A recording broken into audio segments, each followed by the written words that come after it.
It's time for the truth of Lilith to come to the light.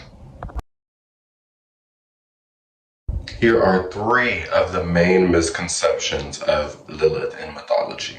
As I was studying the history of Lilith, I saw in many texts that she's evil, all kind of crazy things that made me turn away from her for a bit. Since then, I've been doing a lot of work with Lilith, and now I talk to her directly. And now it's time to debunk some mythology. Number 1, Lilith is mentioned in many sacred texts. Hebrew texts, Christian texts, Babylonian, Sumerian, Middle Eastern texts. And her origin story starts at the Garden of Eden with Adam. Now that part is actually true because Lilith and Adam are the first 2 creations, the divine feminine energy and the divine masculine energy. But the story goes on and it says that Lilith was banished from the garden because she would not submit to Adam, and then she was seen as a baby eater that was cursed by God. Now, in all of these texts as well, it talks about our left brain, our smaller mind, and how we have to evolve to a higher godlike mind. This actually is telling the true story of Lilith and Adam. Adam rules the left brain, the lower mind, and it is Adam's job to be able to submit to the higher mind, the divine mind, which is Lilith. And we've all lived a good bit of life and know that it can be difficult to really change your mindsets and get out of lower vibrational thinking to a higher frequency of thinking. What I just spoke of shows the challenge of the divine masculine energy to submit to the divine feminine energy. You're not manifesting anything if your mindset is not aligned with the higher mind.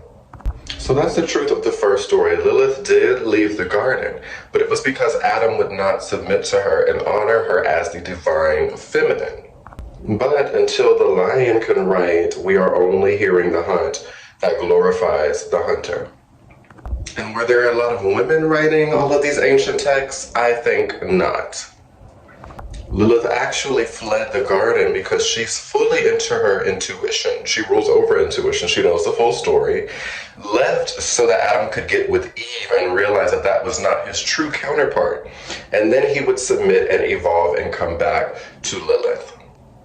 And like you're seeing in society, major systems of patriarchy and toxic masculinity are falling slowly. And there's a more honoring of Lilith dominant people so that we can move forward and find more balance between the masculine and the feminine. Just how feminine qualities of emotion and intuition are seen as a negative thing in society, this is how Lilith's story has been written, up until now. Number 2, Lilith is seen as the dark feminine, and many people write dark feminine energy as something to be afraid of. Look at the cosmos, it's darkness. Everything is created from darkness. So for Lilith to rule over the dark feminine, this means she's the ruler of creation, not the ruler of evil and all these things people are saying.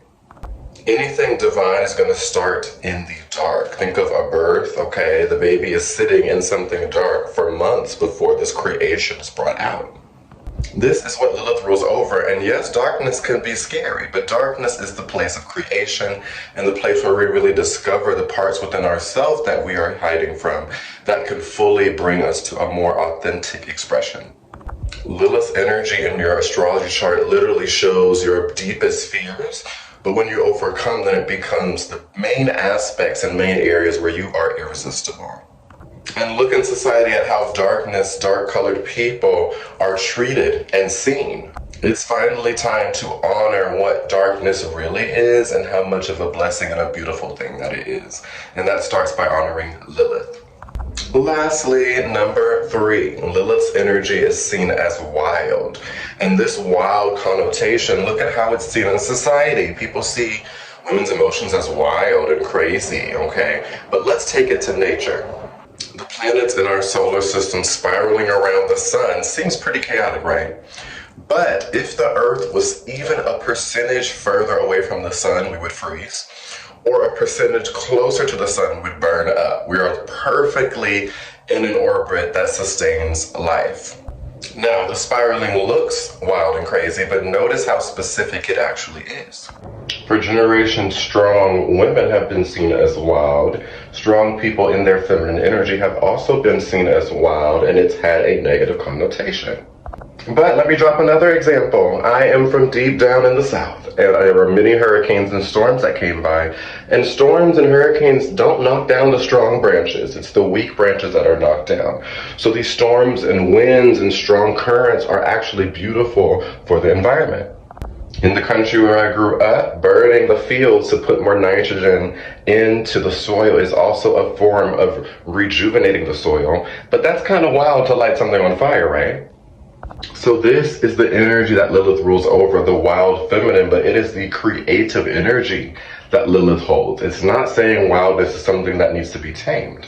A deeper understanding at feminine energy shows that emotions and wildness and chaos are actually beautiful things that are needed for birth and new expansion in life.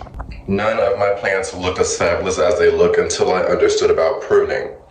And that's something as well that can be seen as wild as you're cutting back at things, but it's so that they can birth newness. This is what Lilith rules over.